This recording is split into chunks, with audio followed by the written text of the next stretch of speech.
And we're live. Nice. Hey. Hi. Hey. Hello. Hey. Hi. Not this weekend, but next weekend is Barbenheimer. Are you guys doing the double feature to end all double features? I was like, Barbenheimer? Oh, right. Barbie and Oppenheimer. I forgot. Yeah. No. I want to see Barbie. I don't know if I want to bother with Oppenheimer. I feel the same. Okay. A lot of people have been saying that, but I'm excited for Oppenheimer. I like Christopher Nolan movies.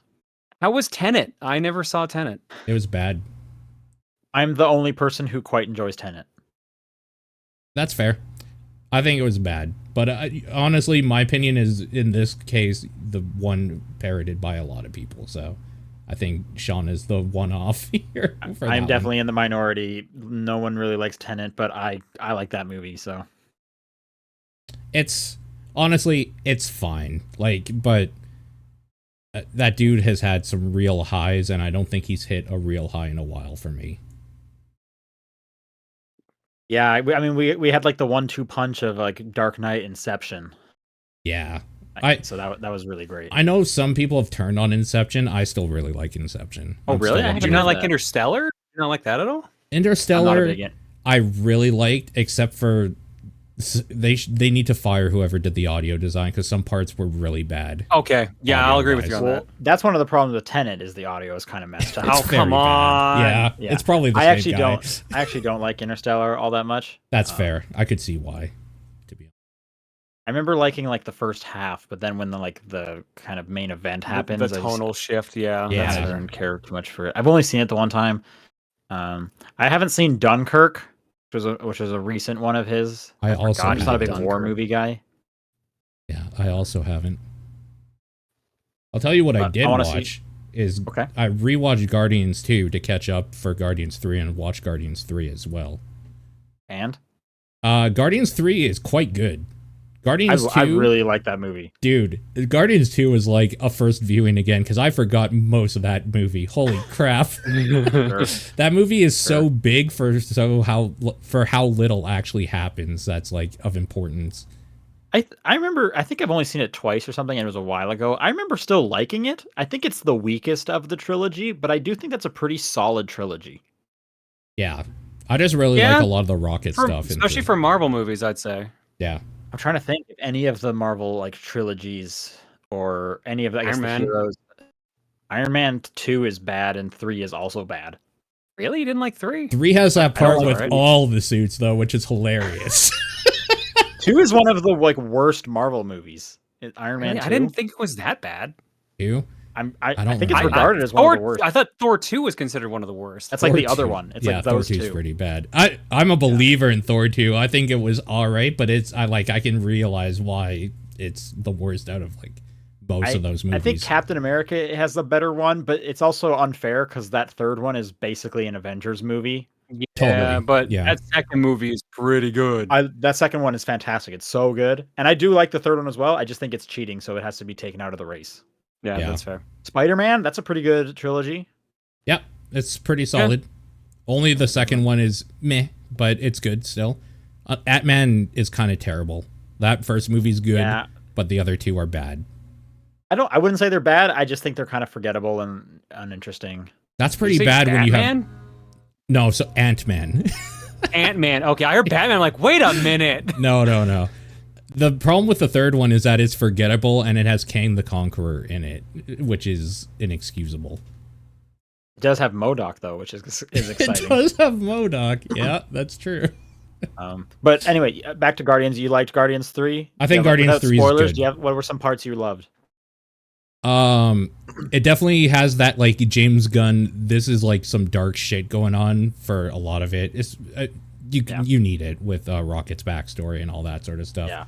And I thought that stuff was really good. It had the right amount of heart for how terrible like a lot of it is tonally. There's a ton of heart in that. Yeah. Yeah. So no, it just had the right mixture of a bunch of stuff, and it has a lot of cool Mantis stuff that I liked. Sure. I like Mantis, so. Mantis is good. Yep. Yeah, no, it's a good movie. I liked it quite a bit. Nice. I got to see that in Ireland, which was exciting. So nice. How was the Christmas special? I never watched that. I didn't watch that either, actually. Okay, I watched that one. It's fine. I think it's like worth watching. It's like a 45-minute thing on Disney Plus. I think it's worth it. Why not? Yeah. Okay, fair. Kevin Bacon's in there, and they kidnap him, which is kind of fun. Yeah. Have you been either of you been watching Secret Invasion or whatever? Yes. Is it No. Is it good? Like I've seen nobody talking about it really. Yeah, no one is talking about it, which is kind of weird. I think it's fine. It hasn't done anything like super exciting, but I guess that's kind of the point Right. of the show. I honestly like it's like so kind of just middle for me that it's hard for me to even say. Like I'm not when I'm watching it, I'm not having like a bad time. Right. But you But forgot nothing about about it it is, like- right away, like when it's done. But just how many episodes? I've watched 3 episodes, I think, and I think 4 or is 5 out, are out. apparently. Oh, 4 maybe is out. 5. Okay, it's only 6. It's only 6 episodes long, so it's on the shorter side. Mhm. But nothing has really happened where it's been like, oh hell yeah, here we go, superheroes. Okay. Okay, fair So, enough. yeah, I mean, I think it's worth watching. I mean, if you have Disney Plus, why not? Yeah, for It's sure. another thing to watch. But there's also just like a ton of stuff out right now to watch, like especially like July. Yeah. What We Do in the Shadows came back today. After Party came back. Okay. Other shows that I'm forgetting at the moment. It's crazy how like maybe you guys weren't part of the discussion. I was definitely part of the like Apple TV Plus is going to be fucking trash. Who gives a shit? Silo? And that has like some of the best stuff that people are talking about on it. Oh yeah. So Did you watch Silo yet? I have not. No. Silo's fantastic. I think the next one will be ended. Succession for us because people will not shut up about it. So I need to see. Well, it's over now, so they probably will shut up a bit. Well, yeah, it's over now. But yeah. All right. Well, that was a lot of that. Why don't we talk about some video games for once? This is the top down perspective for July 13th. I'm Sean Booker. Paul Fleck. John Wheeler. And you didn't write anything, but John, did you play anything? No, I have not really done anything because of stuff I'm not talking about. I had to Sure. cancel some streams this weekend because of stuff. I'll explain it later for my viewers. Okay. But I will tell the story of what Everybody 1-2 Switch because I did play that on the weekend. Okay. Did you buy it? I did because it's me. Yeah. It's Oh, I had to be the sorry. one person who owned the physical copy. It's your It's curse. me. It's a physical Yeah. copy as well. All right. Yeah. How much was that? I don't even remember. I think $30, 40 Okay. because it was Canadian. Okay. That is a video game. Did There's you play no other way 1, to 2 describe it. Switch? I did play 1-2 Switch. Okay. And which one's better? That depends. 1, 2 Switch is not very good. That depends. So 1-2 Switch, I think just about every minigame is unlocked at the beginning. You might have to do 1 or 2, and then they're all unlocked. You I don't have remember. you have nothing unlocked at the beginning of Everybody 1-2 Switch. You have to play it Mario Party style, where you unlock the minigames randomly. Hey, you love Mario Party. Yeah, but this isn't Mario Party. It's if Mario Party is if it was just the minigames, and the minigames were moving around in weird ways. What is that? Oh, like literally moving around. Okay. Yeah. So there's a dude in a horse mask who's the host. His name is Horace. He is weirdly animated to like an uncomfortable level. And alright. there are 2 ways to play the game: up to 8 players with Joy-Cons, or up to 100 players with cell phones. Okay. So you got all your friends in the neighborhood. They came over. Totally. I played it on. I'll play this on stream. So my viewers actually joined in a game. So we had 100 so people. they can do it Jackbox style, but does Yes. the viewers have to also like get up and dance? Yes. Wow. If they get a mini game that uses system, that. right? So like it's like, wait, did you actually do the Macarena or did you just shake your phone? I mean, I literally there's a point on camera where it's like pump a balloon, and I'm just here going like, yeah, pumping, woo. I'm like I did the not get up webcam's for on. any of the things. Hand check.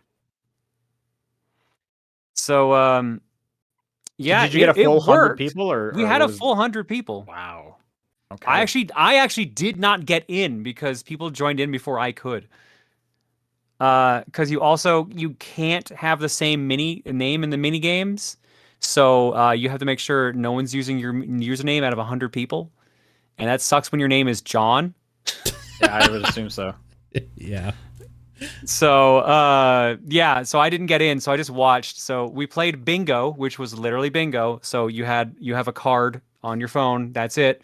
The TV screen is literally just a bingo caller, which goes This in sucks. order, which you can stop whenever you want manually. It was just it was bingo, like in like the most boring way possible. It was hilarious. Like not even like a fun new twist on bingo. It's just It's just straight up bingo. And That's every now so and then lame. there's like super bingo or whatever they call it, where Okay. you get like 3 numbers at once instead of 1. Oh, But they're all just the speeding numbers up are the game. the numbers are all directly next to each other. So you will get 2, 3, and 4 if you stop in that range. You Okay. can't get like 2, 12, 37. It always is in a range. It's weird. Okay. But it's also bingo. So you can also set when the game ends, so how many bingos it needs to end. So you can literally pick, n-1 for how many players you have. So with the 100 people, we could have had waited for 99 bingos and just bored everyone to death. We could have done it. Holy smokes! We didn't. Another game we played. So wait, if you do 9 n-1, does that mean like everybody could win except one person? Yes. One person is denied victory, which is kind of funny. That's great. See, Yeah. bingo is like it's okay in like a group environment. Can you play this game by yourself? Bingo? No. Okay, so it is multiplayer. None of the games in this game are single player. It is exclusively multiplayer. Okay. Now, that was a thing in 1-2 Switch. I think they were all multiplayer. Actually, There were some single player ones. There was a single player game that was like called like Rock the Baby or something, where Rock the Baby. You had to put the Joy-Cons on the Switch and then cradle the Switch like a baby. That game sucks. Yeah, there was like the shit, like figure out how many like marbles are inside the Joy-Con. Could you do that single player? I think that was single player. I played a couple games in 1-2 Switch to unlock stuff, so I know you could do some single player. Okay, yeah. I mean, that one was cool for like the second day that the Switch was out. That was about it. Yeah. So what's the best game in Everybody 1-2 Switch? I don't know, because there's like 30 games in like a list, but you only unlock them one at a time. So here's how it works. You pick how long you want to play the game. 20 minutes, 40 minutes, or 60 minutes. And that dictates how many points like a team needs to win the game. Okay. I picked the 20-minute match because I was like, I'm only going to do this on stream for a bit, which was get first to 3. And turns out the first minigame we played, I managed to make it be a draw, so no one got points. Right. But they actually thought around that, and they're like, oh, we'll just transfer that point to the next game. So the next game is worth 2 points. Okay, cool. We played balloons, where you had to pump up balloons, but don't pump it up too much so it explodes. Whoever is closest to max wins. Okay. That literally is a Mario Party minigame. Yeah, we played, I guess, I don't remember what it was called. It was like red light, green light, where basically there's like a little kid who's just like counting off and like saying like, I'm going to turn around. And then he turns around. If you're moving, when he turns around, you get sent back to start. Squid Game fame. Yeah, yes, everyone kept saying Squid Game. Yeah, so it's the Squid Game, but it's like with just a realistic picture of a child instead. Okay. And the kid's just a less max murder, troll. I'm assuming? Yeah, a lot less murder. Okay. But I did that. I actually did that with 100 people, which was hilarious because whenever you move in the game, when a kid's turn around, he just screams, "You moved!" But if 100 people are moving, he just goes, "You moved, you moved, you moved, you moved, you moved, you moved, you moved," over and over. Oh my God. I cracked up laughing. And so, like, are you like pretending to walk with the Joy-Con? Yeah. They want you to stand up and walk while you're holding the Joy-Con or like hold it by your hip or something. Yeah. And I was just like, What was the adjective that came out in that like leaked report that the playtesters described it? Wasn't it like horse crap? I don't think it was horse crap, but it was horse crap because of Horus, the horse. That was like their code name, or that's what they called it. Yeah. Oh, that's what it was. You're right. Yeah. Yeah. No, the adjective was, I think it was miserable. It was something funny. Yeah. There was like a really like aggressive adjective they used. Yeah. Would you describe it as miserable? I would describe it as, how did they make it worse than the first 1-2 Switch? Yeah. Yeah, that's pretty bad. Like, it works, but like there was a So I'm trying to remember what else we did. We did a trivia game online, or I think I did this one single player. So sorry, there is a single player one you can do. Okay. No, I had to hold 2 Joy-Cons. Never mind. So this was not single player. Okay. God damn it. So it was trivia, but the trivia was like it'd be like the opposite of big is small. True or false? What? Uh-huh. Okay. And there's like Which no motion? which of these pictures is sitting? What? Okay. This is bizarre. So this is you had to like buzz in, like, and if you buzzed in faster, you got bonus points. But if you buzzed in and got it wrong, you actually got more points taken away from you, which they didn't mention at the start. So suddenly both my sides were down like 68 points. We're like, what the fuck? Yeah, there's a lot of mini games. Some work with a Joy-Con, some work with a phone, some work with both. But literally unlocking them one at a time is so tedious. I do not care to put the game back in and try again and unlock more. Yeah, this I got a laugh out of it, and that was basically more than I expected to get. I can only imagine people buying this game are doing it on accident. Or just like an I need to know scenario. With like a group of 100 people, like online as like a Jackbox kind of game, it's not bad. Sure. But it's still not a Jackbox game. I was gonna say there's like 8 different Jackbox packs. 9, I'm pretty sure they're up to now. Yeah. Wouldn't you just rather play one of those? Yes, I would easily recommend a Jackbox over Everybody 1-2 Switch. Yeah. But like I said, I got a laugh out of it. I probably saved some people from buying it. I might have sold a copy to someone. That's me doing my job. True. Well, that's probably like that's bad of you if you sold this to someone. Like you should probably feel a bit of shame there. Dude, I work for the internet. I can't have shame. Yeah, that's very true. Okay, fair enough. Okay, well, hopefully we don't have to talk about this game ever again. This will probably come up as like a Coliseum incentive. Like a bunch of people want me to bring it to Coliseum, and I'm like, maybe I'll unlock stuff then. But I'm just like, no, I'm not excited to do it now. Sure. So there are physical copies, so we could get like an NDP report at some point on that. Yeah. But I would love like a full... Actually, there's already been a Japanese sales report for Everybody 1-2 Switch. Oh, it's gonna be like depressingly high, unfortunately. I bet. Yeah, probably. It was actually Nintendo should have packaged this in with a Joy-Con, yeah, like they did with Wii Play, and because then they would have just sold millions. That's why I have Wii Play. It's because I needed a Joy-Con. Or a Wiimote, you mean, right? Wiimote, Between June 26th and July 2nd, Everybody 1-2 Switch sold 3,320 copies in Japan to rank it at number 20 in software sales. Wow. So at least 3,000 people own the game in Japan. All right.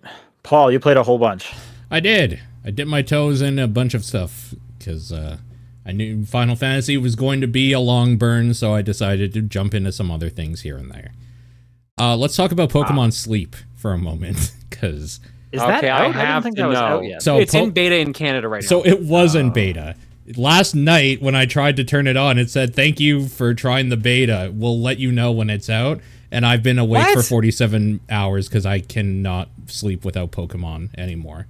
So I'm hoping they release that soon. You shouldn't have signed up for it. That's how it works, man. Yeah. Now you get that chip. Did you get to do any?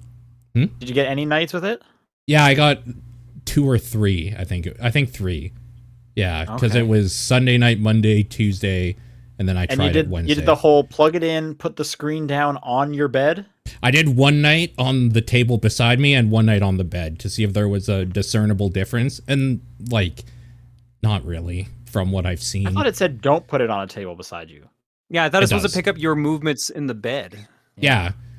So there wasn't a whole lot of discernible. I have one of those beds that's like, you can't really feel the other person even move at all or get up or anything. It's one of those, like, every spring is separated and, like, whatever. Pocket coils and stuff. So anytime I move, the bed barely moves. What are you doing with the waterbed you have then? I haven't had a waterbed in, like, 20 years. Wait, you've had a waterbed? Yes, we had a waterbed and it was terrible. It's like the worst thing for your back ever. It feels so bad. Oh, okay. I assume all waterbeds end with flooding the house. Well, Eventually. Yeah, probably. I didn't want to be one of those, one of the statistics, I guess.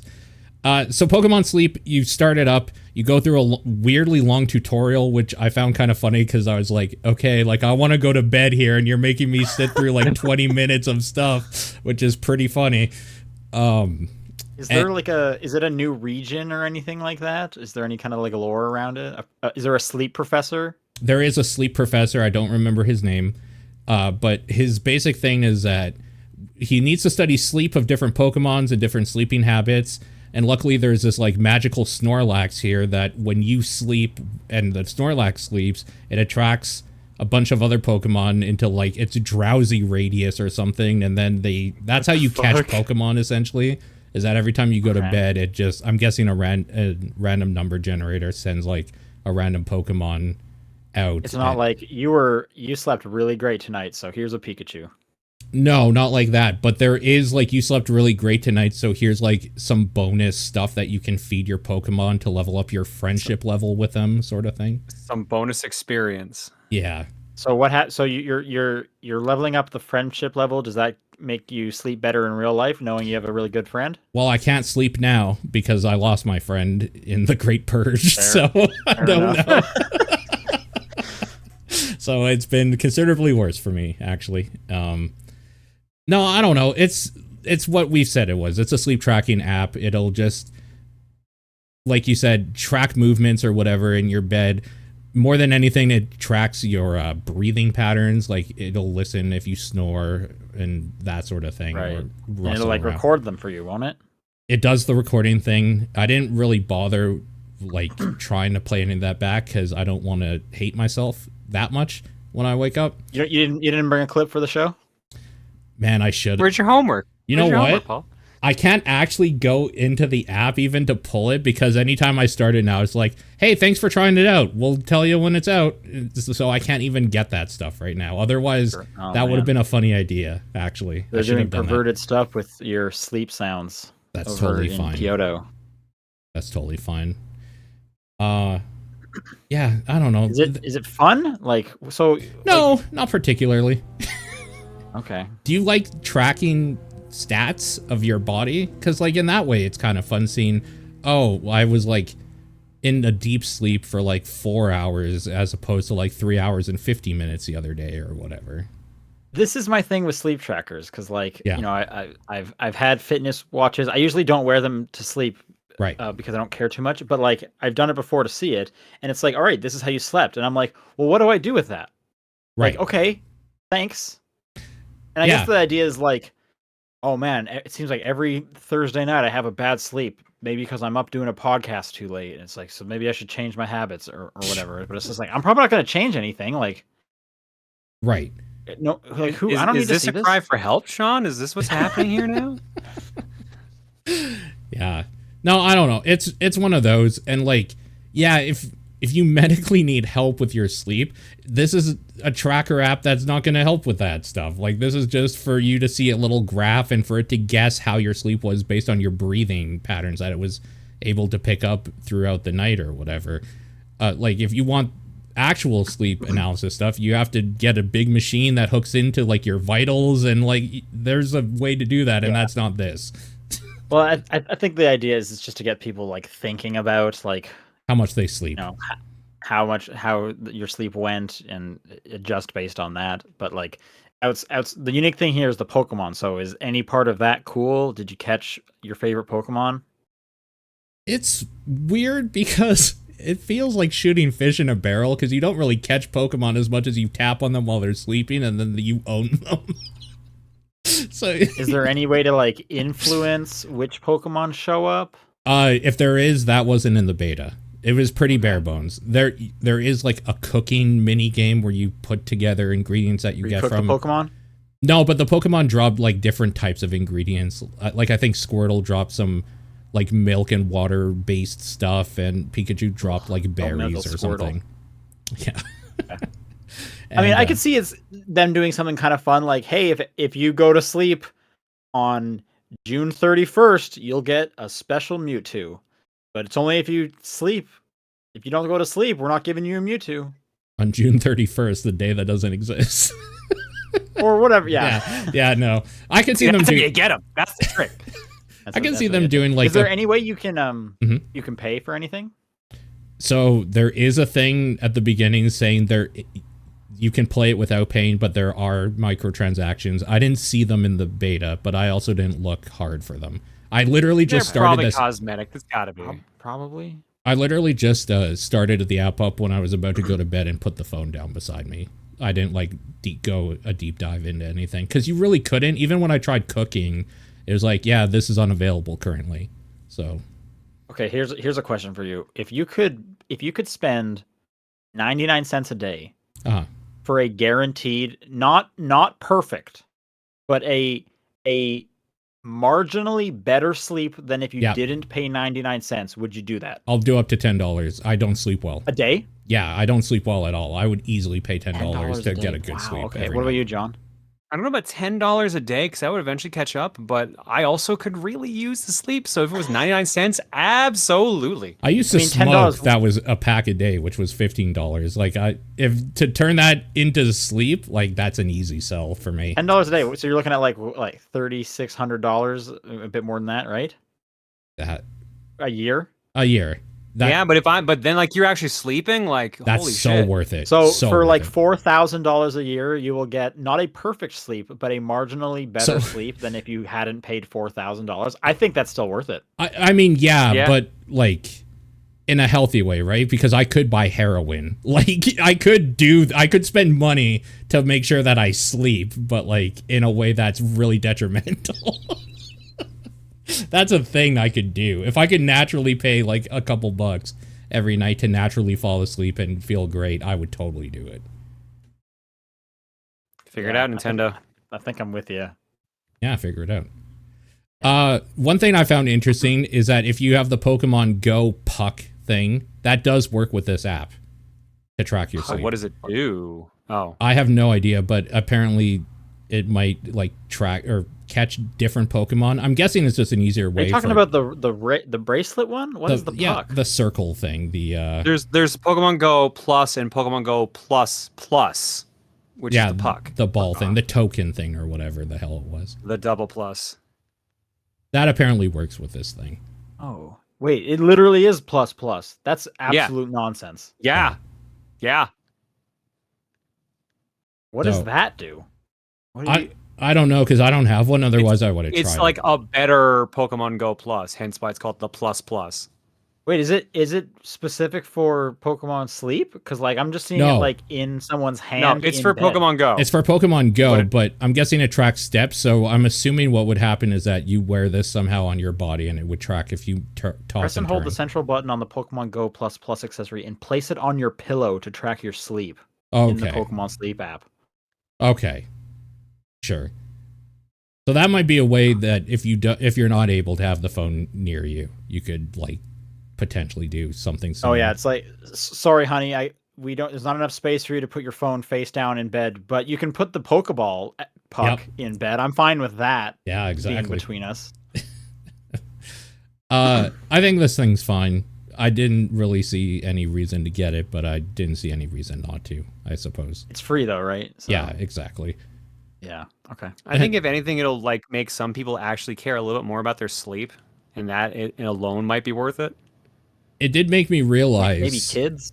It did make me realize looking at it that's like, oh, okay. In the like 6 hours I got of sleep this day, only like 3 of it is like what they consider good sleep. That explains quite a bit. Sort of thing. Yeah, but don't you probably already know that you're having bad sleeps? So it's just like, thanks for confirming it, Nintendo. Yes, I do. I mean, it gives you data to take to a specialist. I just like still got to do the legwork. I just like seeing the number basically of like how many hours out of this hour. Like, yeah, of course I know that my sleep was bad, but it's kind of fun to see like, oh, this is how bad it actually was. It was this bad. That's kind of fun. Yeah, I don't know. It's fine. I played a ROM hack called Celeste Mario Zap and Dash that came out this week. It is a Super Mario Bros. 1 Celeste type hack, and it's really cool. What? So it has the like, dash visually, mechanic. It looks like Super Mario Bros. 1, but you have Celeste's moveset. Well, yeah, it's built like little challenge rooms and puzzle rooms like Celeste, like a Celeste game, but it's Super Mario sprites and like characters and stuff like that. Oh, okay. So you're basically playing Celeste, but reskinned. Yeah, but these levels are tailored to how like Mario jumps and moves with a dash mechanic. Oh, okay. It doesn't feel like Celeste skinned. It feels more like Mario with a dash and like wall jumping. It's really good. It's absolutely fantastic. I think people should check it out. It was longer than I thought it would be. It took me about 4 hours to get like 90% there. There's some moons I missed somewhere that I can't find. There's like a bunch of secrets and stuff. You get a scanner from Super Metroid, so you can scan like a screen you're in and see like what blocks are hidden blocks or secret blocks to get moons and stuff, and that's how you unlock the challenge levels at the end. Music's fantastic. It plays really, really great. It's just an absolutely fantastic time. People should check it out. Nice. You mentioning Scanner and Super Metroid reminded me. I'm playing through Metroid Prime 2 right now. Oh, okay. Okay. Nice. I'm doing that on stream as well. That's my game clearing game for the month, basically. How are you finding it so far? That sure is Metroid Prime. Yeah, okay. I figured. I don't know how else to describe it. It's like there's like a couple things I'm like, oh, that's way better. Like when you turn on the scan visor, things you haven't scanned or have scanned are color coded around you instead of you have to look at the little cursor that's on the thing with the center of the screen. So like you can just flip it over, be like, okay, cool, check that, and that's it. So like that's really cool. The gameplay is still the exact same as Prime 1 if you're used to the GameCube controls. But I'm waiting for the part where it's hard. It definitely is harder. Like enemies are more aggressive, and I feel like I have to try more. But like I've been warned, there's some actual like total bullshit sections, and I'm waiting to see what happens when I get to those.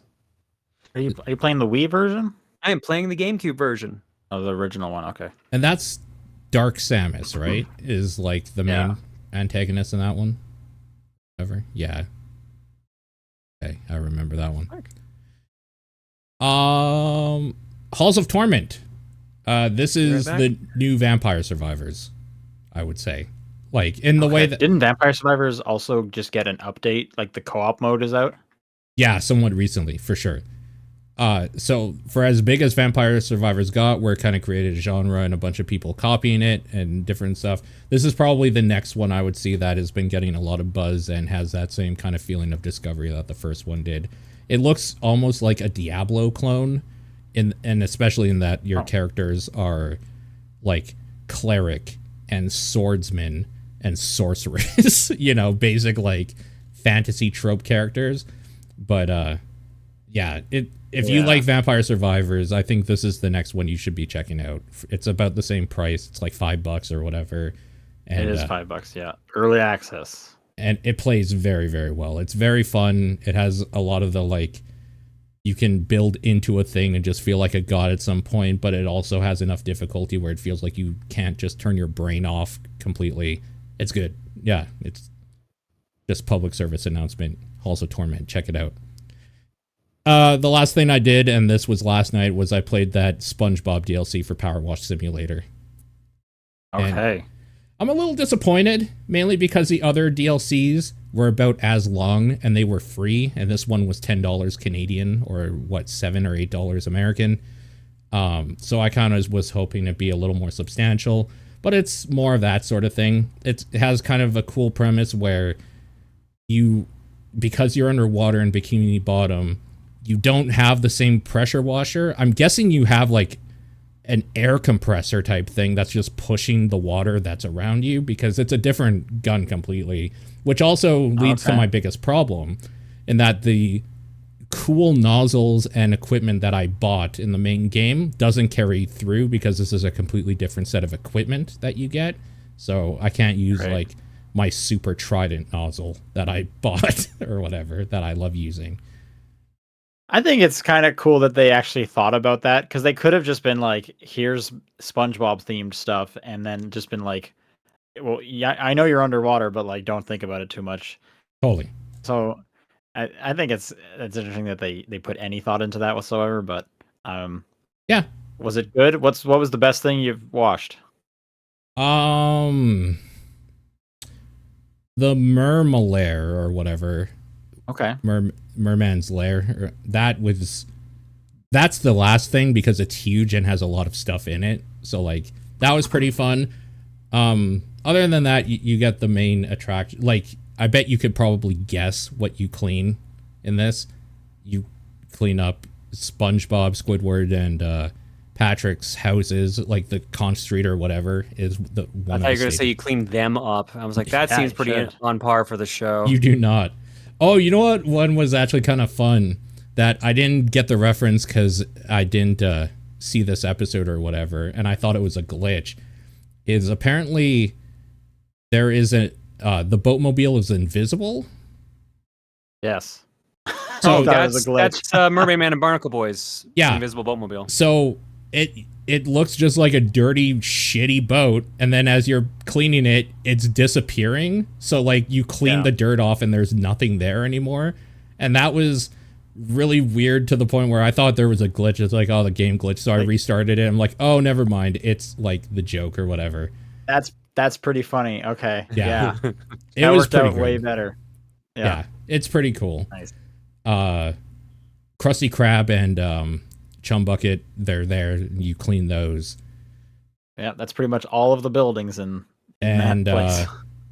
The two more vehicles. The Bikini Bottom bus, because why not, I suppose. Okay.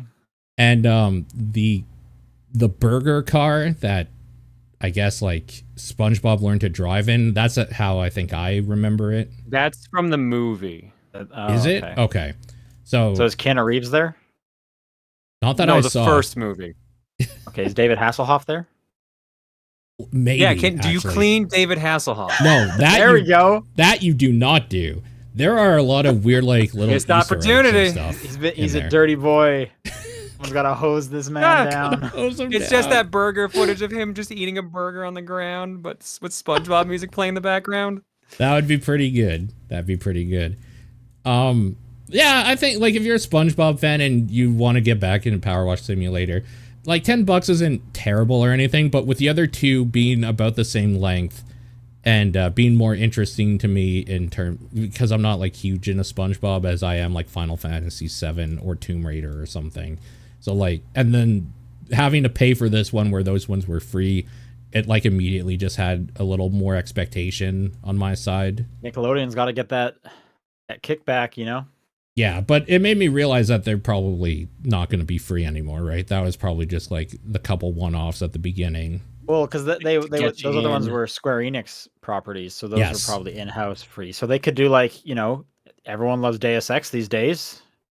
Got to clean up Adam Jensen, and that it's like, man, this place is too brassy looking. Let's give it a wash. Yeah, no, that's true. The one I'm worried Kingdom about Hearts. Is Warhammer 40K is the crossover I'm waiting for to come, and like that just kind of solidified in my mind. I'm going to be paying for that, I guess. That's going to probably. Oh, is that announced? Yeah, that was announced. Oh, okay. Yeah, I mean, that game is still great. And if you like SpongeBob stuff, even if you don't like SpongeBob stuff and you just want to jump back in that game, it's a fine purchase, but I just kind of wish it was free. Just hungry to clean something. Yeah, exactly. That's all I've been doing. I've pretty much just been playing Final Fantasy and Zelda, so that just continues. Yeah. I think I'm nearing the end of Final Fantasy. Yeah, you must be. You've been playing a bunch. I have 6 story missions left, but who knows how long each one of those could be. But just a quick spoiler-free check-in for people in the know. I think I'm only missing 1 power as far as like the ability power grid thing looks like. I just got the second last one. Okay. But the one I've been actually playing a bunch of is that the Playdate had another like their version of the Direct last week, which kind of just kickstarted like, man, I should play some Playdate again. Yeah. And one of the more interesting games in that Direct was a game called Echoes of the Emergent, which is like a visual novel that is coming out later this year from a developer called RNG Party Games, and they're known in the Playdate community as one of the more kind of popular devs because they made a game called Bloom that has been out and is pretty popular for a while. It's a very simple like garden simulator, but it's like time based. So it's a lot of just kind of waiting for the plants to grow before you can sell them for a profit. In between that, there's like a visual novel element going on where you're like texting your friends and family, and storylines are unfolding. So I've been playing a bunch of Bloom this week, which is pretty good. And I'm looking forward to that next one that's coming from them. And then I had a PSA that, hey, Oxenfree 2 is out, and I downloaded that on my phone. It's if you have Netflix, you have access to it. Otherwise, it's on everything except for Xbox. So I'm just playing it. I just started it before the show on my phone, so I'm gonna play that. Okay. Yeah, that's exciting. Well, that game. Yeah. Let's do some news. First off, a bunch of people at Sega of America unionized. Oh, nice. Okay. I didn't know about this. Yeah, they got a total count of 91 votes for the union, 26 against. A total of 117 votes were counted. It'll include more than 200 roles at Sega of America's Irvine, California office. Good for them. This has definitely got to be one of the biggest video game unions so far. Crazy. That's pretty much nothing has really changed because it just was announced. But yeah, good for them. Glad it's still happening. I think I heard elsewhere this might be the 5th video game union in the industry. And yeah, because there's the one at like Activision for Q&A. Yeah, right. Yeah, Raven. I can't remember. There's a few. There's an indie one. I can't remember the other ones. EA announced a new studio called Cliffhanger Games, made up of a bunch of people. Which is led by top people from Warner Bros. Owned Monolith Productions. They're working on a Black Panther game, which means there are 2 Black Panther games in development. Because there's that other one that's set during World War II that's also going to have Captain America in it. And that is in production at Skydance Interactive, which is Amy Hennig's team. I don't remember that. Did I have a stroke? When the hell did they talk about that? That was announced a while ago. Was it? Okay, I don't remember that at all. But yeah, that's weird that there's 2 Black Panther games now, I guess. Here's an article if you need to learn about the first Black Panther game. But anyways, this is going to be, it seems like a single player based game. Third person, expansive and reactive world.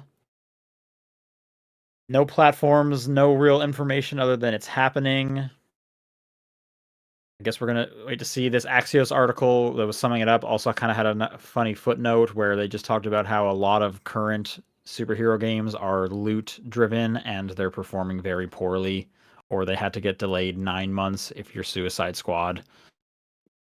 Yeah. Specifically, they called out Gotham Knights, Marvel's Avengers, and Suicide Squad as, superhero games aren't doing too well other than Spider-Man. Sure, yeah. I wonder what is different about those. Also, keep in mind, the Monolith is still working on a Wonder Woman game. That got announced in 2021. I don't remember that either. Okay. It was just like a title sequence they had. Okay. But yeah, so I guess some people from Monolith were tired of Wonder Woman, so they wanted to work on Black Panther. Same. What do we got over on the Xbox side? Oh, yes. Xbox launches a new voice reporting feature. So now you will be able to capture 60-second video clips have in-game voice to report what the person just said. Okay. Sure. Makes sense. Sounds good. Yeah. So hopefully it stops some absolute nonsense getting spouted, but who knows? On the PlayStation side, they finally gave a release date and price for their adaptability controller, or as they're calling it, the Access controller. It's going to go up for pre-order on July 21st and launching globally on December 6th with a suggested retail price of $90. This is like Xbox's accessibility controller, but for PlayStation consoles. Yeah, cool. We got some more Activision news. Some pretty big stuff happened. Microsoft won its fight against the FTC. We were getting a bunch of court documents. We talked about this last week that was coming out during the FTC trial. The judge ruled in favor of Microsoft, meaning basically is in North America, it's approved to happen. They're still trying to figure out how the UK works. That's where this second news story comes into play. Bloomberg reported just a few hours ago, I'll just read the quote here. Microsoft Corporation and Activision Blizzard Incorporated are considering giving up some control of their cloud gaming business in the UK as a way to appease regulators so they can complete their $69 billion merger by the July 18th deadline. So yes, that deadline is coming up quick. It's next week. If this sale does not go through before then, they owe Activision like $2 billion in like a not happening fee or something. Yeah. There's an actual name for it. So we're going to find out within the next week whether this deal is happening or what's going to happen. But like I said, I'll read the whole court ruling from the judge here for the FTC thing. Microsoft's acquisition of Activision has been described as the largest in tech history. It deserves scrutiny. That scrutiny has paid off. Microsoft has committed in writing, in public, and in court to keep Call of Duty on PlayStation for 10 years on parity with Xbox. It made an agreement with Nintendo to bring Call of Duty to Switch, and it entered several agreements to, for the first time, bring Activision's content to several cloud gaming services.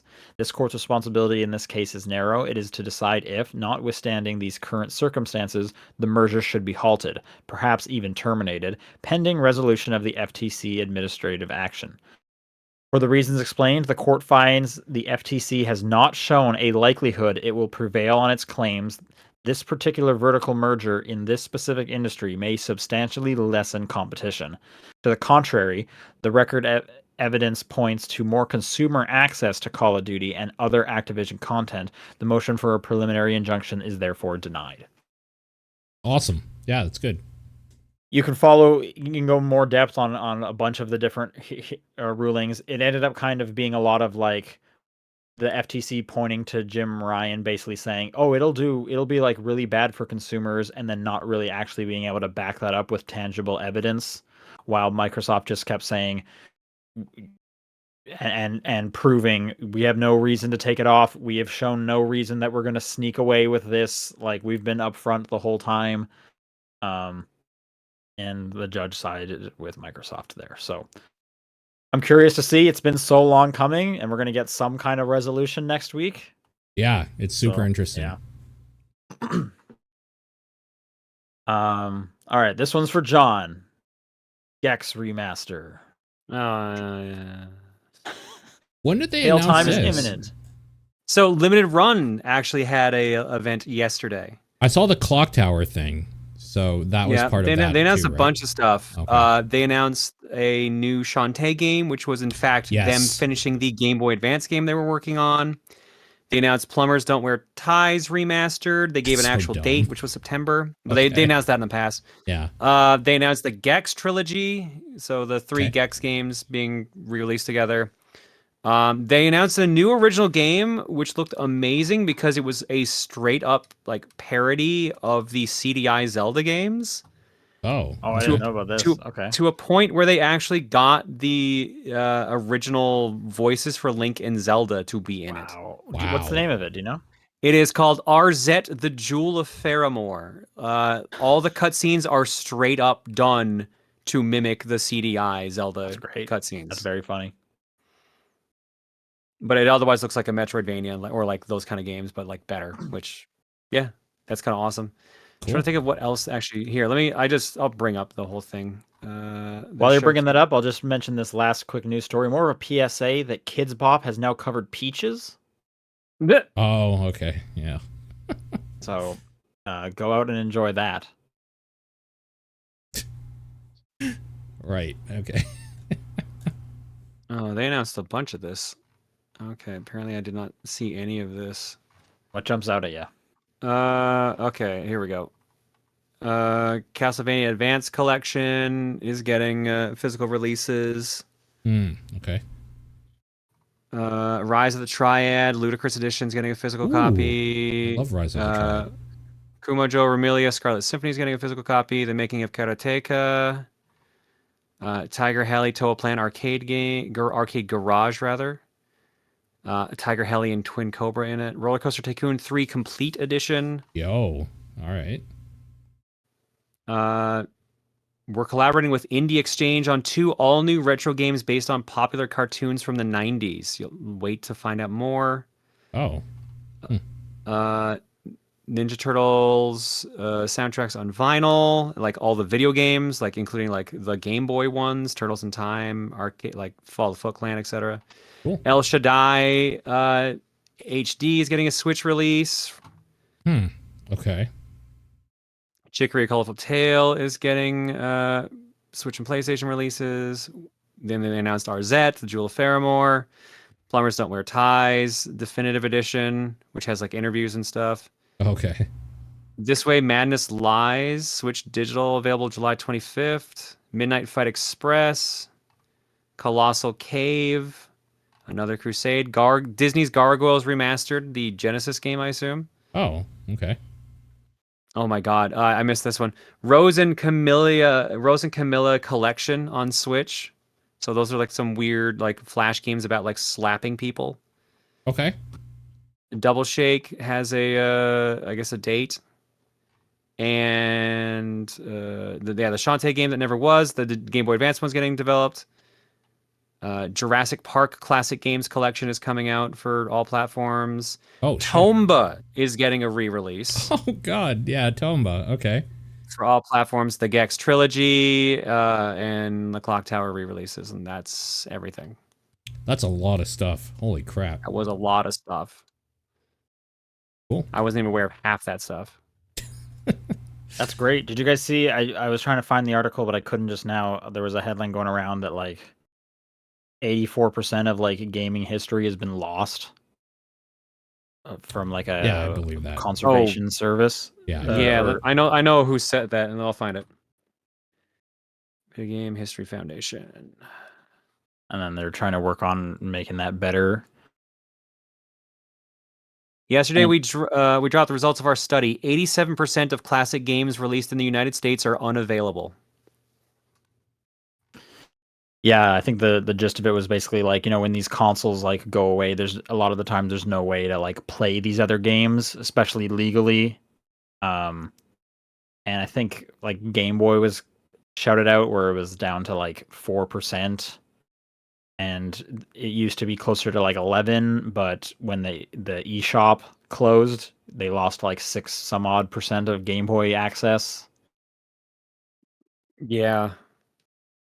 Pretty crazy. Because there's not many Game Boy games on the Switch at the moment. Okay, let's do some questions. topdownperspective@gmail.com, at TDP Podcast on Twitter, the Discord channel, or John's P.O. Box. Kevin writes, what superheroes would make for good video games? You'd think the Avengers. Would think that. So, yeah. Spider-Man. Yeah, but like, obviously. I'm trying to think, can you make a good one that can't fly? Because then you're like limiting traversal a bunch. Spider-Man Even with can't fly.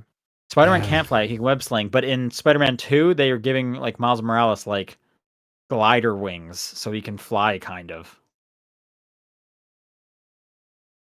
A really good Ghost Rider would be sweet. Ghost Rider game. I can see that, sure. The flight thing I'm does sad. make me sad we wonder- never got that Flash game. Yeah.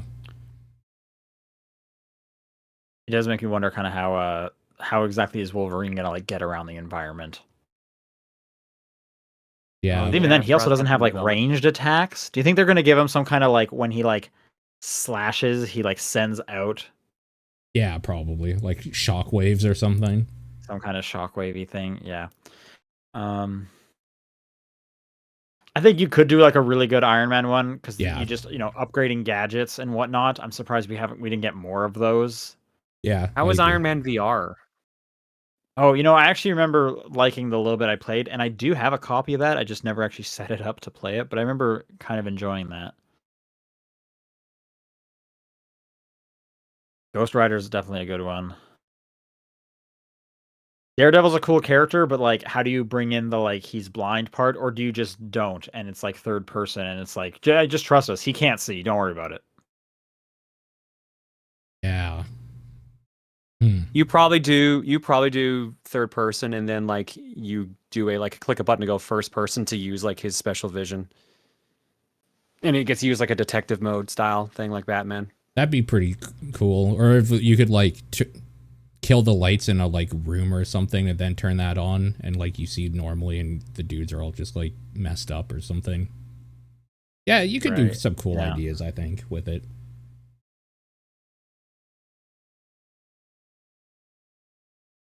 Scarlet Witch would be pretty cool. Just like, and same reason like Doctor Strange would be cool. Just all the magic abilities and stuff.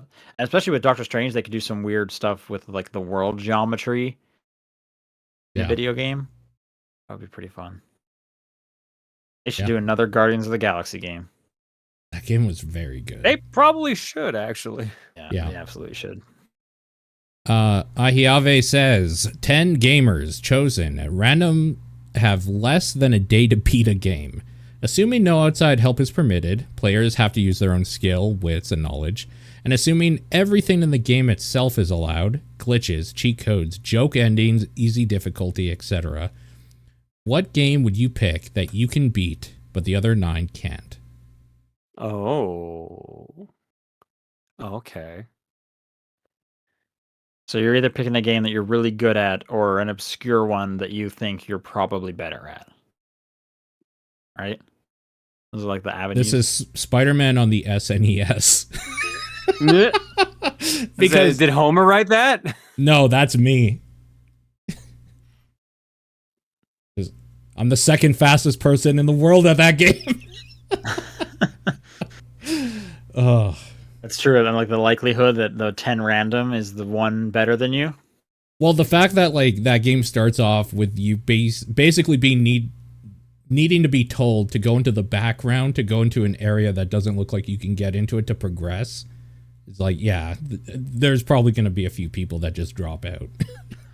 That game's garbage. It's so bad. I think my only chance here is hoping that the 10 random people aren't just like surprisingly good at what I pick. But I think if it's just like people off the street, I'm probably better at Guitar Hero than they are. Sure. Because they're probably out of practice. Here's the thing that's throwing me off, though. They mentioned like you can do easy difficulty. Easy, Guitar Hero, and Rock Band is not that hard. It's not, but you don't get as much points, so it's pretty easy to pass their scores. It doesn't matter, I had like though. a worse completion percentage. You just have a day to beat a game is the thing, and you have to be able to be the only one out of 10 that can do it. Well, yeah, okay. You don't need to do it faster put it that or way. anything. Like, yeah. I mean, everyone can beat Guitar Hero, especially if you just put on easy, you'll beat it. I'm thinking like Ninja Gaiden Black or like Devil May Cry 3 or something like that. But even then, I'm like, with a day and being able to use easy difficulties, they probably could. Maybe not Devil May Cry 3.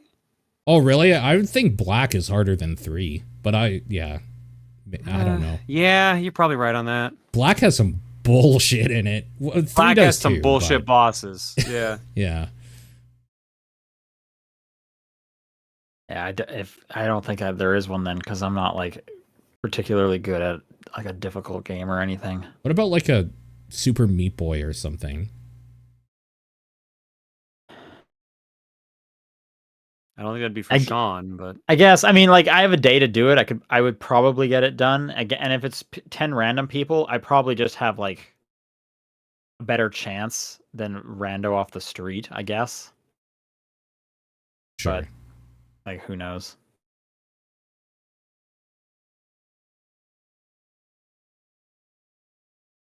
I don't know. That's a tricky one.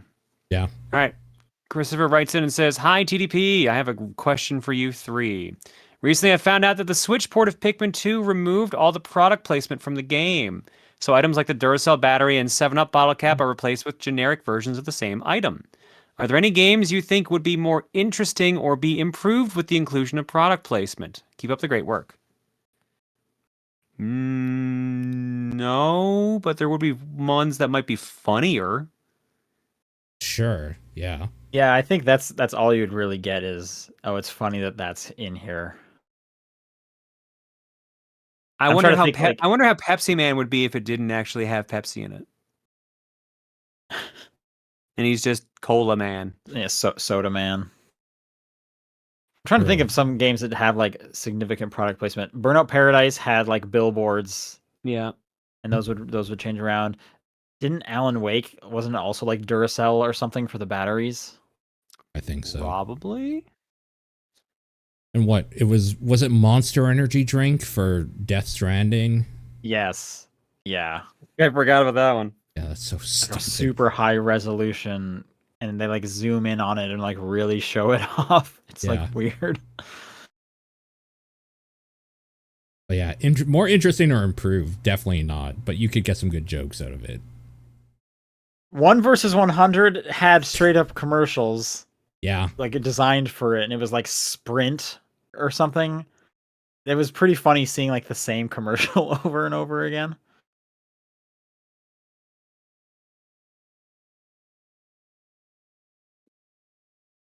Yeah, that's all that's coming to mind for me. yeah. Rasterman writes, which of these would you rather play either in video games or in their real life? Okay, so I'll just go through the list and you tell me if you want to play the real life one or a video game version of it. Pool. Real life. Either. Real life for me. Darts. Real life. Real life. Real life. Foosball. Real life. I'm saying real life. Yeah, real life. Air hockey. Real life. Real life. Real life. Bowling. Real life. Either, but probably real life. Real life for me. And then none. I'd rather play the Quiet Man. I would, Yeah, it's funny. Real like, life. Real life. Real life. These games are great in real life. Like, yeah.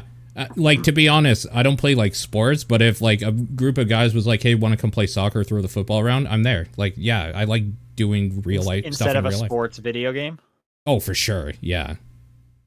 Yeah, I think I'm generally with you. Unless the sport video game is like so outrageously like arcadey, then there's like a draw for NBA me. Jam. Yeah, that's fair. Oh, no. Yeah, I'd still rather shoot hoops than in real life than probably play like a normal sports game. NBA Jam, though. See, now there's a comparison. I don't know. I think out of all those ones listed, like pool's the only one that I like enjoy both because like pool video games can be fun because they're basically just like geometry things, and I like mini golf, and that's just what pool is when it's a video game. It's just mini golf. I guess it's mini golf. Yeah. The only one that comes close for me is, and this is like a caveat, is like maybe air hockey because it's Pong. Oh, sure. And I will say, hey, Wii Bowling is great. Yeah. It's pretty rare I want to play some Wii Bowling, but like I played a good chunk of Wii Bowling back in the day. I just like the tactile feel of like hitting an air hockey puck or actually bowling or throwing a dart. Like I like doing the thing way more than going to the foosball table and like spinning it super fast so that you like whip the ball. That's awesome. Yeah. Yeah, I'd rather do any of that stuff. You know what wasn't on this list that should be there? Huh. And I'm forgetting the name of it. What's the one where you skee ball? Yep. Skee ball is absolutely in like real life. Skee ball's so skee good. ball's fantastic. It like, is. Yeah. I'll play skee ball any day of the week. Yeah.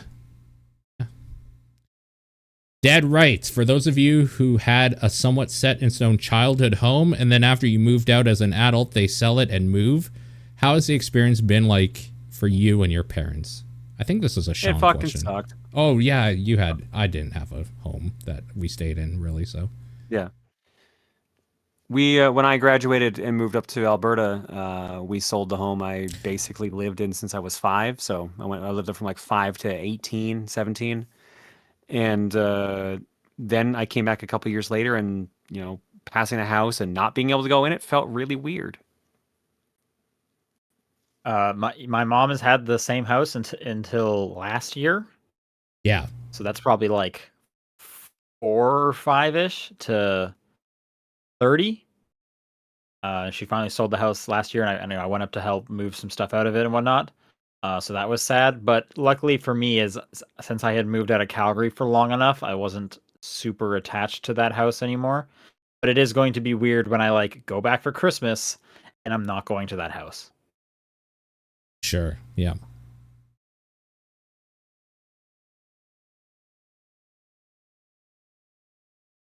John, I think you're next. Oops, my bad. Oh, and this one is kind of tied to this one. What the fuck? Oh. So we had this question last week. Oh, I see. Okay. What is the most wrong answer to this question? And the question was, name a trilogy of games that follows this pattern 2-1-3. I was talking about this with my sister, and some of the ones that we came up with were Metal Gear Solid 1-3, DMC 1-3, and the first 3 Ace Attorney games. So the wrong answer. So like 2 is actually the worst game. 1's the mid, and 3's the best. Yeah, so 3 is better than 1, better than 2. I think I agree with that for Devil May Cry. Absolutely for Devil May Cry. I don't think I agree with that for Metal Gear Solid. I agree for Ace Attorney.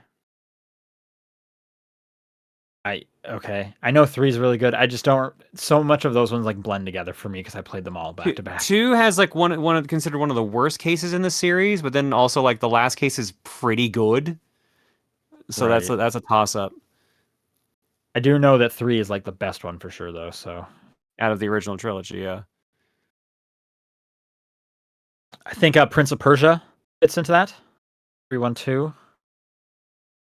Oh right, the Sands of Time trilogy. Yeah. I think God of War is probably what 2-3-1, which is the thing that we landed on last week. That more things land into 2-3-1. God of War. Yeah, I could, 2's considered the best out of the original trilogy. I think. I could see an argument for. I don't know anything about 3, so. I thought 3 was pretty quite. fun. Yeah, I thought 3 was really good. I actually haven't played 2, but I just know people regard 2 really well.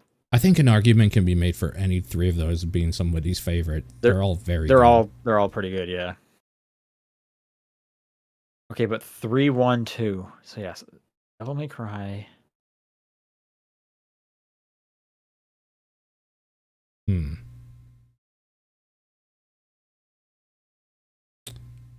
That's hard. Yeah, there has to be some other.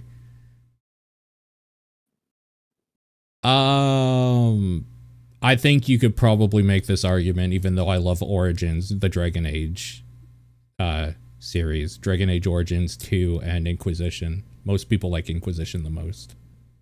Yeah, and then like 2 the least. Yeah, people hate 2. Okay. Oh, okay. For good reason, honestly. Yeah, it's pretty people bad. love Inquisition.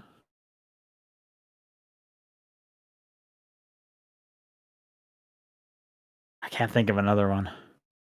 No, I'm like scanning series and thinking in my head. I'm like Mega Man X. Like no. Yeah. Definitely not Mega Man. Because 1 would be the worst out of those 3. Yeah. All right. Phantom Aegis writes, out of the many stunts done in the Mission Impossible movies, which of these would you do? If you decline the stunt, then half of Canada disappears, and we definitely don't want that. What? Okay, so here's a list of like the main stunts from each of the movies. I don't think it includes the new one. Okay. I've only seen like the last 3 or so I don't even know some of these. Anyway, Halo the Jump. First 2, or it's the first 3. The first 3. Halo Jump is where he jump. I've seen that one. That was like that was the most recent one where he jumps out of the plane No, fuck that. in like low Earth orbit. Nope. Climbing the Burj Khalifa. I don't think I know what that is. Oh, That's that. the really Yeah. tall building in Dubai. He climbs on the outside of it. No. There's hanging on the side of a plane. Absolutely not. No. Helicopter chase. That's also the last one, I think. So helicopter chasing another helicopter. Okay. Chase through London. I'm not exactly sure which one we're talking about. I think that was the first of the ones with like Simon Pegg. Okay. Underwater scene, Mission Impossible 5. I don't think I've seen that one. I don't know what that means. Maybe I have. Train chase. I think is 1. Is that one? Okay, because I know there's also train stuff in the new one. Climbing scene, Mission Impossible 2. No, fuck that. No. And I don't know what the Langley heist means. Honestly, I would probably do the Halo jump. I've always wanted to do one attempt at skydiving. This is like super skydiving though. This Yeah, is low fuck Earth it. orbit. Then I will never ever want to do skydiving again. I got it out of my system. Oh, I think the only ones like I could possibly maybe do is like.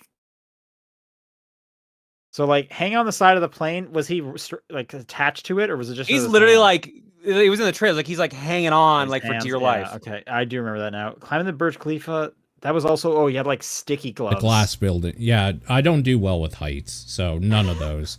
The Langley so heist. did the underwater scene. No, I can't do that either. The Langley heist is the one that everybody thinks of with Mission Impossible. It's the white room being lowered down in the ceiling. Oh, the lasers and like being suspended to hack into the computer with the. That would also be Nautilus. fun to do. It would be fun for sure if like you knew you weren't going to die if you fucked it up. Well, you say that for any of them. Yeah. If I have no choice on this list, it's gonna be the Halo jump. I don't know what train chase means. Like, what did he chase with the train or whatever? Yeah, I'm not quite sure what that one is either. What was bad about climbing scene Mission Impossible 2? That's the one where he's the very beginning where he's literally rock climbing without anything. Yeah, and he's hanging on like by one hand at one point. Yeah, maybe that one because like, I don't know. These all suck. One of the chases, probably. The chase, he's probably like in a vehicle though, right? Yeah. Yeah, see, I would actually prefer if I was just like running on foot. Oh no, I'm pretty confident when I'm running around. I love driving recklessly, so it would be a good fit. Well, have I got a series for you? Someone pointing in the chat that he did multiple takes of the plane ride. He's crazy. That Halo jump, from what I understand, they did it 100 times. After the first couple, you probably don't even care anymore. It's like, what's really crazy about that shot is, it's him and the cameraman does the jump backwards so that they can film Tom Cruise 100 times. Yeah. Remember when like Top Gun Maverick was like setting records or something in theaters, and Tom Cruise was out filming the latest Mission Impossible movie? He jumped out of a helicopter with someone filming him and just was filming like a thank you video, talking as he was falling. I don't remember that at all. Wow. I think this was last year. Things Scientology will do for you. Yeah. He's having a good time. I'll give him that. Yeah. Suku writes, is Final Fantasy 16 an RPG? Yeah, sure it is. Yes, technically. Yeah. It has roleplay. It has RPG mechanics. Like, it's not turn-based, if that's what you're asking. Like, yeah, I don't know. What is an RPG in 2023? Yeah. What would we call Devil May Cry? Character action. Because it doesn't. You're not leveling up, right? No, you buy new moves. Yeah. Yeah. So I think that's the one thing kind of I don't know. Once they started putting RPG mechanics in like Call of Duty, I think like everything was out the door. Yeah. Yeah. As Homer says, what isn't an RPG? Exactly. Yeah. Shane the Destroyer says, how much harder should a final boss be compared to the rest of the game? Is there a point that's unreasonable and it should be split off into a super boss or something? I don't know what metric to exactly use, but currently I'm thinking in attempts, if that helps you guys find a metric. It should test your culmination of skills that you've learned throughout the game, but not like overwhelm you. I'm a big fan of the like true ending sort of thing where you have to do a secret thing and then maybe fight just a stupid ass hard boss to get it. This is making me think of Pikmin 1. When I played through that on TRG, like I didn't really struggle with anything for the most part, like some weird control issues, but otherwise it wasn't too bad. Yeah. And then like the final boss, which was supposed to be like a super boss, just fucked me up. But like he kept basically doing things that no other enemy up to that point required me to do. That's bad. So it was that's bad. It was just like a huge. I hated that boss. That boss was garbage. It's not great when the game kind of sets an expectation and then just like goes like ramps it up out of nowhere, and it's like, well, I wasn't ready for this. So like, I think you want the final boss to be a challenge, but I don't think you want to be hitting your head against it. Because like that's annoying as well. I also don't think you want to be having to like grind out to like to get those levels just so you can even like take it on, because that's not fun either. Yeah, agreed.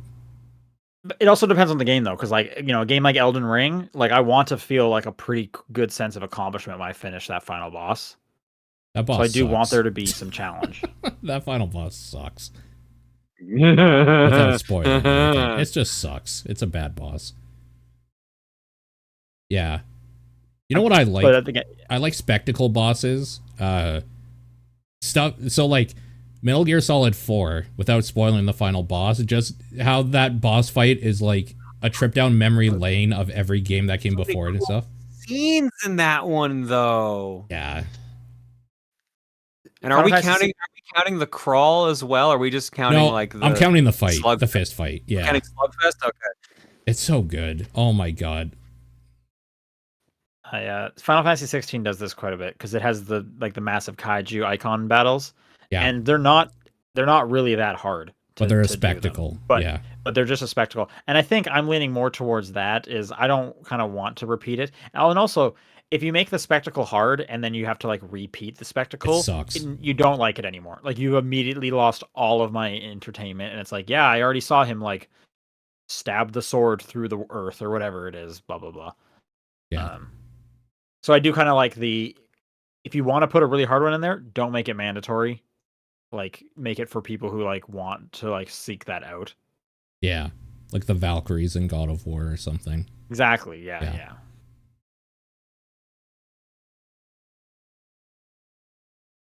Is it me? Yes. Line back. What's a platforming game that isn't Mario or Sonic that you feel would be much better if it didn't have the boss fights? Asking this because I don't like the ones in Pizza Tower. That was going to be my answer. That was going to be my answer. Uh-huh.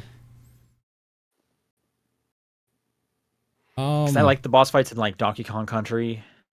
I don't love them in Crash games, honestly. I think you could do without them. Crash and Spyro, they seem kind of eh.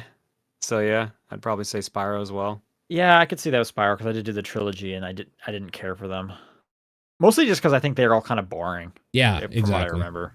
Yeah. Like, why is this here?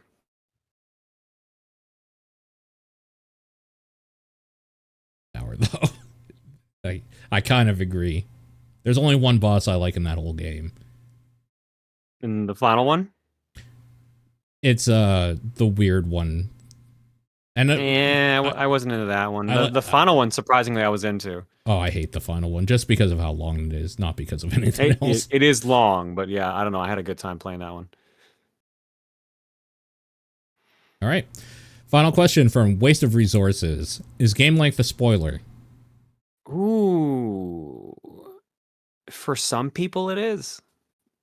Yeah, I mean, technically, it absolutely is because, like, it's giving you information about a game.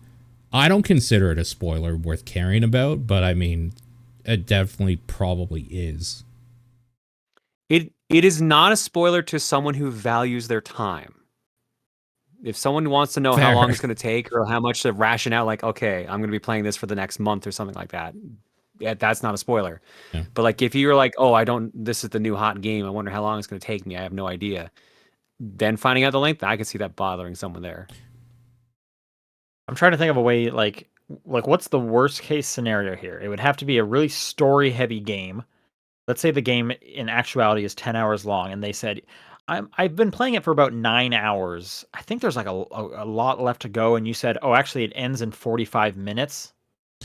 Yeah, no, I was going to say, what possible story would have an arc that falls that sharply in terms of the narrative? And I just don't even know if that's like realistic. Like Halo 2, probably, or something where like it's starting a climax and then it ends. But yeah, if it doesn't actually like have an ending like Halo 2, then sure, I can see that being a spoiler. Yeah. Like, okay, yeah, I think there's a big difference in me saying to Sean, like, oh, this game's like 40 hours or something, as opposed to like, oh, you have half an hour left of gameplay.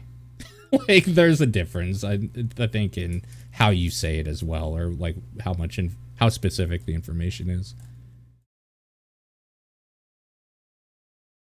Yeah, I'm like it is technically a spoiler. I just don't Yeah. think I've run really into a scenario where I was like, I'm not going to tell you how long this game is because I think it's going to spoil something. Like, I will pretty often just be like, I don't know, it's like an 8 to 10 hour game, and I don't feel like I've spoiled anything. Yeah, I'm with you. But in the very strictest definition, it's information about a game. Yeah, it's a spoiler of some sort. Sure. Like, it would have to be something like, Last of Us 3 comes out or whatever, and it's like, and here's the crazy thing, it's only an hour long. Yeah, it's an hour. It's like, what? Like, no? Yeah. Yeah. If you want to send in questions for next week, topdownperspective@gmail.com, at TDP Podcast on Twitter, the Discord channel, or John's P.O. Box. It's your game of the week. I'm not going to say Pokemon Sleep. We'll say Celeste, Mario, Zap, and Dash. I can't say everybody's 1-2 switch or people will get mad. So Metroid Prime 2 Echoes. All right, Paul. Hey. Take it away. Yeah, so I guess for housekeeping, so we've decided that we are no longer going to be doing TDP Plus at the end of, like, this month we're still doing, but going forward, TDP Plus will no longer be a Patreon thing that we do monthly. Not to say, of course, we're going to stop doing any fun stuff randomly when we think of cool ideas or anything, but that monthly thing will no longer be part of stuff that we do going forward. So, just to bring a big bummer down on you after a nice fun show. So yeah, technically the Patreon will still be there, but you're going to be getting a lot less for it. It does still fund the show. It does, you'll be getting every benefit will still be there that isn't tied to that monthly podcast. But the monthly podcast has just become too much to continue doing. So we have to clear that off a bit. And this makes the most sense. So we totally understand if people don't want to subscribe to the Patreon. But there are still some bonuses you get, like your name on the weekly show. We should mention nothing's happening to the weekly show. That's still going to be happening. And like Paul said, if we think of those weird one-offs, like the bonus game of the year or the ranking stuff, those can still show up in that feed.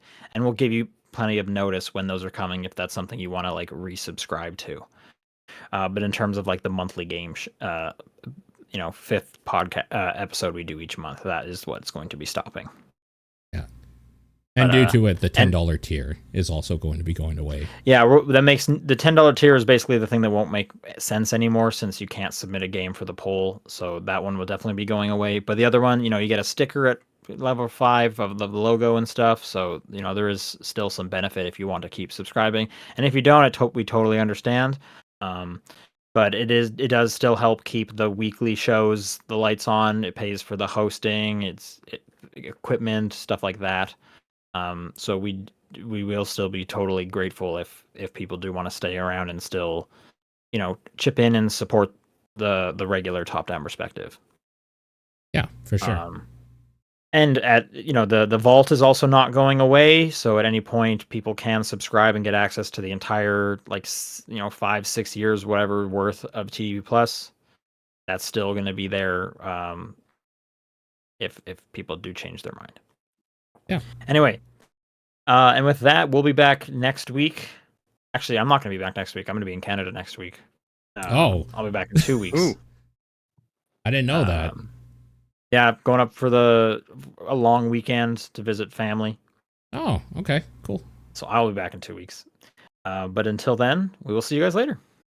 Bye.